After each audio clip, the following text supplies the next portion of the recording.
की शुरुआत करते हैं एक बड़ी चेतावनी और बड़े खुलासे के साथ। चेतावनी ये कि पुलिस भर्ती परीक्षा की तरह मध्य प्रदेश कर्मचारी चयन मंडल यानी MPESB की और भी परीक्षाओं पर बड़ा खतरा मंडरा रहा है। और खुलासा ये कि वो कौन सी परीक्षाएं हैं जिन पर बड़ा संकट मंडरा रहा है, इनमें क्या डील हुई है और इसके पीछे कौन से चेहरे हैं। एक दिन पहले ही हमने 10 सूत्र ने यह पर्दाफाश किया है कि पुलिस आरक्षक भर्ती 2023 में किस तरह 100 करोड़ रुपए से ज्यादा का घोटाला हुआ है और घोटालेबाजों ने कैसे परीक्षा में असल उम्मीदवारों की जगह सॉल्वर बैठा दिए थे। और आज हम बताएंगे कि फर्जीवाड़े के मास्टरमाइंड अमिताभ रावत और श्याम सिंह मीणा ने सिर्फ पुलिस भर्ती परीक्षा को टारगेट नहीं किया था, वो पटवारी भर्ती परीक्षा में भी बड़ी डील करके फर्जी उम्मीदवारों की नौकरी लगवा चुके हैं। इसके अलावा हाल ही में हुई ग्रुप 2 में और ग्रुप 5 की परीक्षा में भी ये लोग सेंध लगा चुके हैं और आगामी परीक्षाओं के लिए करोड़ों की डील हो चुकी है। क्या है पूरा मसला, जानने के लिए बांध लीजिए अपनी कुर्सी की पेटी और देखिए इंदौर से हमारे विशेष संवाददाता संजय गुप्ता की ये सुपर एक्सक्लूसिव खबर। मध्य प्रदेश में 100 करोड़ के पुलिस भर्ती घोटाले के खुलासे के बाद 10 सूत्र पर आज देखिए एक और बड़ा पर्दाफाश। MPESB की परीक्षाओं में लगातार हो रहे बड़े बड़े घोटाले, कर्मचारी चयन मंडल की और भी अहम परीक्षाओं पर मंडराया बड़ा खतरा। MPESB की पटवारी और सिपाही भर्ती में हुई बड़ी डील,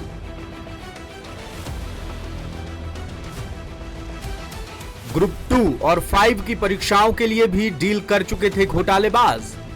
कौन है वो चेहरे, कैसे करते हैं दलाली और क्यों लाचार है पूरा सरकारी सिस्टम। पक्के सबूतों के साथ देखिए सरकारी भर्ती परीक्षाओं में घोटालों के पूरे खेल की कहानी।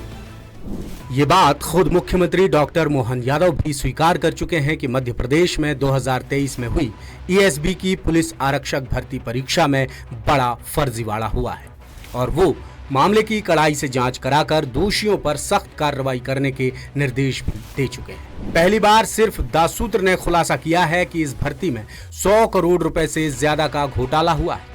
हमने बताया कि फर्जीवाड़े के मास्टरमाइंड मुरैना के अमिताभ रावत और श्याम सिंह मीणा ने गैंग बनाकर किस तरह इतने बड़े घोटाले को अंजाम दिया है। और आज की खास खबर में हम बता रहे हैं कि ESB की और कितनी परीक्षाएं हैं जिनमें सेंध लग चुकी है, जिनमें फर्जी सिलेक्शन की आशंका है और अगली किन परीक्षाओं में करोड़ों रुपयों की डील पक्की हो चुकी है। ये तमाम खुलासे हम पुख्ता तथ्यों, तर्कों और सबूतों के साथ करने वाले हैं।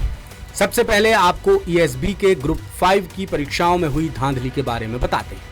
MPESB ने 23 फरवरी 2025 को स्टाफ नर्स और ANM पैरामेडिकल भर्ती के लिए ग्रुप 5 की परीक्षाएं कराई थी। इस दौरान इंदौर के MB Khalsa college exam centre से राहुल चौधरी नाम के फर्जी अभ्यर्थी को पकड़ा गया था।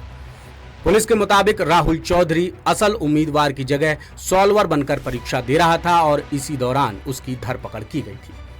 इसमें घोटाले या डील का सवाल इसलिए उठ रहा है क्योंकि राहुल चौधरी मुरैना जिले की जौरा तहसील के रहने वाले उम्मीदवार पवन रावत की जगह परीक्षा देने पहुंचा था और राहुल को पवन की जगह परीक्षा देने के लिए मास्टरमाइंड अमिताभ रावत ने ही भेजा था।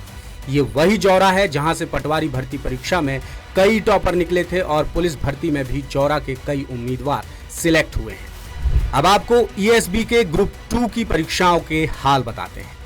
ग्रुप 5 की तरह ग्रुप 2 की शिक्षक भर्ती परीक्षा में भी इंदौर के इस्लामिया करीमिया कॉलेज एग्जाम सेंटर पर 28 अप्रैल को आशीष नाम का सॉल्वर पकड़ा गया था। आशीष एक कोचिंग चलाता था जो बाद में सॉल्वर बन गया और असल उम्मीदवार के लिए परीक्षा देने के लिए उसने 1 लाख रुपए में डील की थी। आशीष ने मुरैना जिले के ही रहने वाले अंकुर सिंह की जगह परीक्षा दी थी और ID कार्ड में फोटो में अंतर होने की वजह से वो पकड़ा गया था। यानी चाहे ESB की पटवारी भर्ती हो, पुलिस भर्ती हो या फिर ग्रुप 2 और ग्रुप 5 की भर्ती परीक्षाओं हो, हर परीक्षाओं में फर्जीवाड़ा करने वालों का सीधा संबंध मुरैना जिले से ही निकल रहा है। लेकिन सवाल ये है कि आखिर सारे भर्ती घोटालों के तार मुरैना जिले से ही क्यों जुड़ रहे हैं। इस सवाल का जवाब जानने के लिए हमने भर्ती परीक्षाओं की तैयारी कराने वाले ऑनलाइन कोच गोपाल प्रजापत से बातचीत की और गोपाल ने जो जवाब दिए वो बेहद चौंकाने वाले हैं। एक गौरव शर्मा करके लड़का पकड़ाया, उसका ये कहना था कि मैंने एक गैंग के जो मुखिया उससे बात की, उससे मेरी बात हुई थी 10 लाख रुपए में। उसने ये कहा कि जब मैं नौकरी लग जाऊंगा तो मुझे दहेज के तौर पर एक मोटी रकम मिलेगी 18 से 20 लाख रुपए, उसमें से मैं 10 लाख रुपए इनको दे देता। तो मुझे लगता है कि दहेज प्रथा वाला जो सिस्टम है, इस वजह से भी कुछ लोग इसको बढ़ावा दे रहे हैं। ये अभी अगर आप देखोगे तो चंबल बेल्ट में ज़्यादा है, पर ये नहीं कह सकते कि केवल ये चंबल तक सीमित है। सागर से भी कुछ लोग थे जो पटवारी के अंदर जिनको नाम लिखते नहीं आ रहा था, वो लोग टॉपर की श्रेणी में आए। 155, 160, 165, 170 नंबर जो लोग नाम नहीं लिख पा रहे थे वो भी। तो मुझे लगता है धीरे धीरे ये लोग पूरे एमपी को कवर कर रहे हैं और ये छोटा स्कीम नहीं। मैं कहता हूं अगर 2017 से अगर अभी तक जांच हो जाती केवल आधार कार्ड की, आधार वेरिफिकेशन की, मेरी गारंटी 5000 लोग जेल के अंदर होंगे। अब हम गोपाल की बात को थोड़ा और आगे बढ़ाते हैं और परीक्षा दर परीक्षा फर्जीवाड़ों की जानकारी देते हैं और सबूतों के साथ फर्जीवाड़ों का मुरैना जिले से कनेक्शन भी बताते हैं। सबसे पहले बात करते हैं मध्य प्रदेश पटवारी भर्ती परीक्षा की, जिसे लेकर आज तक तगड़ा बवाल मचा हुआ है। जुलाई 2023 में परीक्षा के रिजल्ट के साथ ही बड़ा बखेड़ा खड़ा हो गया था, क्योंकि टॉप 10 में से 7 उम्मीदवार सिर्फ एक ही exam center NRI college Gwalior से हैं और इनमें भी ज्यादातर टॉपर ग्वालियर, चंबल बेल्ट और मुरैना जिले से हैं। जिस टॉपर पूजा शर्मा को सहायक विस्तार अधिकारी की पोस्ट मिली है, वो पुलिस भर्ती परीक्षा में पकड़ाए गौरव शर्मा की करीबी रिश्तेदार है। वहीं टॉप 10 में शुमार पूजा रावत, दीपा रावत, पूनम राजावत, अंकिता मीणा, कृष्णा कुशवाहा और नीरज रावत भी ग्वालियर चंबल बेल्ट से ताल्लुक रखते हैं। अब बात करते हैं जेल प्रहरी वन रक्षक भर्ती परीक्षा की, जिसमें गजब का अटूट रिकॉर्ड बन चुका है। परीक्षा के टॉपर राजा भैया प्रजापति को 100 में से 101.66 अंक मिले थे, जिसकी वजह नॉर्मलाइजेशन फॉर्मूले को बताया गया। मामले को लेकर खूब बवाल मचा, लेकिन सरकार ने जांच नहीं कराई। मगर जब दासूत्र ने मुद्दे को मजबूती के साथ उठाया तो ESB को नॉर्मलाइजेशन फॉर्मूले को जरूर बदलना पड़ गया। साथ ही रिजल्ट में अंक की जगह ESB ने परसेंटाइल का सिस्टम लागू कर दिया ताकि भविष्य में कोई सवाल ना उठा सके। हालांकि इसमें अभी भी 112 उम्मीदवार संदिग्ध हैं जिनके रिजल्ट होल्ड किए गए हैं। इन उम्मीदवारों के भी आधार कार्ड और बायोमीट्रिक पहचान पर गंभीर आपत्तियां हैं, जिनकी जांच चल रही है। लेकिन टॉपर राजा भैया कब की नौकरी ज्वाइन कर चुका है और पुलिस भर्ती घोटाले का पर्दाफाश तो दासूत्र कर ही चुका है, जिसमें अब तक 2 दर्जन से ज्यादा FIR और 60 से ज्यादा आरोपियों की गिरफ्तारी हो चुकी है। इसमें भी मुरैना जिले के फर्जी उम्मीदवारों ने आधार कार्ड और बायोमीट्रिक पहचान में छेड़छाड़ कर असल उम्मीदवारों की जगह परीक्षा दी थी या दिलवाई थी। फर्जीवाड़ा उजागर होने के बाद मास्टरमाइंड अमिताभ रावत और श्याम सिंह मीणा फरार हैं, जिनकी तलाश पुलिस कर रही है।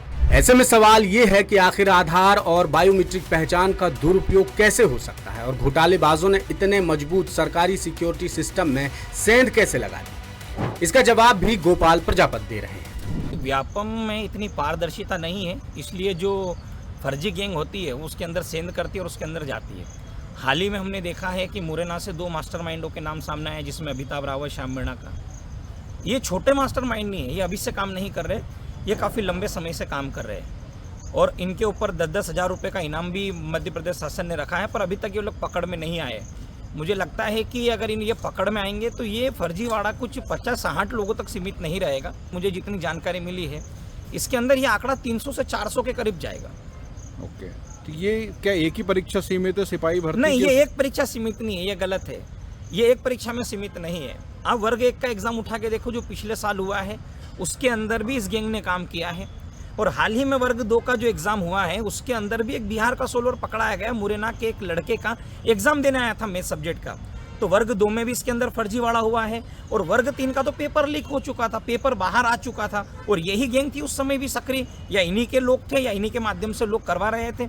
तो ये एक कोई एग्जाम नहीं हुआ। बिजली विभाग में भी इन लोगों ने फर्जीवाड़ा किया है, फिर MP पुलिस में भी इन लोगों ने फर्जीवाड़ा किया है और एक जग जाहिर घोटाला हुआ था मध्य प्रदेश के अंदर, पटवारी घोटाला। आप देखिए कि ये लोग जो सिलेक्ट हुए हैं, ये लोग जो पकड़ में आ रहे हैं, इनके रिश्तेदार पटवारी में टॉपर बने थे, किसी की तो कजिन पटवारी टॉपर थी। तो इस प्रकार से ये घोटाला निकला है। अब ये समझ में नहीं आ रहा है कि आखिर कब तक इन लोगों को छोड़ा जाएगा। अभी जैसे पकड़ाया था एक सोलर, उसके ऊपर क्या कार्यवाही हुई अभी तक कोई जानकारी नहीं मिली है। मुझे लगता है कि मध्य प्रदेश में जो भर्ती परीक्षाओं के अंदर जो फर्जीवाड़ा कर रहे हैं उन पर मामूली धाराओं में केस करके छोड़ देना भी मुझे लगता है कि उनके हौसले को बुलंद करता है कि हम लोग आपकी जमानत करवा लेंगे। और एक बात ये उठती है यहाँ पर प्रश्न चिन्ह की, जो इनामी है जिनके ऊपर 10-10 हज़ार रुपये का इनाम रखा, आखिर वो लोग अभी तक पकड़ में क्यों नहीं आए? भाई कम से कम 1 महीना हो चुका उनके ऊपर ये इनामी राशि घोषित किए हुए। तो मुझे लगता है कि काफ़ी संदिग्ध चीज़ें हैं और एक भर्ती परीक्षा में नहीं है, ऐसे कई भर्ती परीक्षा है जिसके अंदर डायरेक्ट धांधली हुई है। दरअसल भर्ती परीक्षाओं में शामिल होने वाले उम्मीदवारों की संख्या लाखों में होती है। हर परीक्षा में औसतन 5 से 10 लाख उम्मीदवार शामिल होते हैं। ऐसे में चुनिंदा उम्मीदवारों को टारगेट कर सौदेबाजी करना आसान हो जाता है।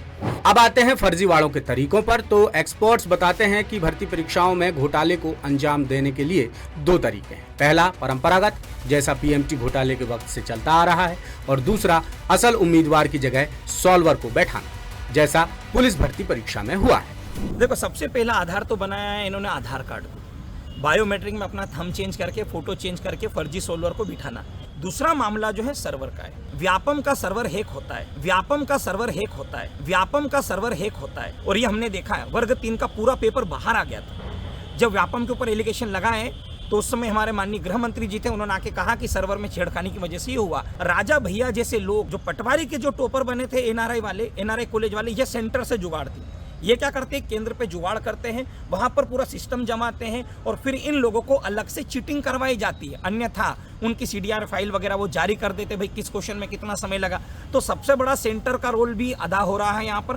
दूसरी बात, व्यापम के सर्वर इतने मजबूत नहीं है जिनको हैक नहीं किया जा सकता। कोई भी व्यक्ति हैक कर रहा है और उसमें काम कर रहा है। यानी वक्त के हिसाब से अब फर्जीवाड़ा करने वाले भी हाईटेक हो गए। वो सीधे एग्जाम सेंटर से डील करके वहीं के वहीं सही आंसर भरवा देते हैं और इसके लिए बाकायदा गैंग बनाकर बड़े स्तर पर काम हो रहा है। अब सवाल ये है कि क्या ऐसे घोटालों में परीक्षा कराने वाली एजेंसियों की भी कोई भूमिका होती है? तो एक्सपर्ट्स बताते हैं कि नहीं, घोटालों में परीक्षा कराने वाली एजेंसियों की कोई ज्यादा भूमिका नहीं होती। लेकिन चिंता की बात यह है कि एजेंसियां घोटाले को रोक पाने में बुरी तरह फेल हो रही हैं। ताजा मामले में ईएसबी की समस्या सिर्फ यही है कि इतने घपले घोटालों के बावजूद वो अब तक कोई कारगर उपाय नहीं खोज पाया है।